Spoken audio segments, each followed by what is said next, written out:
მოგესალმებით ქართული იარაღის მუზეუმიდან და ჩვენი სიახლეები რა არის? ახლა რა თქმა უნდა ძალიან დიდ თანხებს ხარჯავთ ჩვენ წიგნებზე და წიგნები შემოგწირეს კიდევაც და ფასდაკლებაც გავიკეთეს.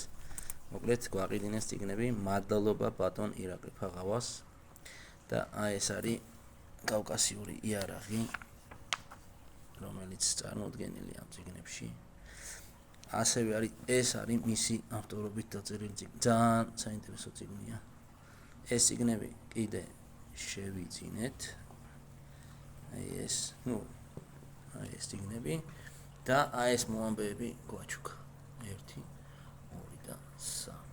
მოკლედ გასაშტერებელი ამბები წერია აქ, იმიტომ რომ ამ წიგნებს ზოგს აქვს სულ რაღაც 1000 ტირაჟი, ზოგს კიდე 150. მოვბრძანდით მუზეუმში და პატარა ბიბლიოთეკაც გვაქვს ჩვენ. გარდა, რა თქმა უნდა, ჯარისკაცუნებისა და იარაღისა და სამოსების. მოკლედ ეს არის ჩვენი სიახლე. მადლობა რომ გვიყურეთ. მოვბრძანდით ქართული იარაღის მუზეუმში.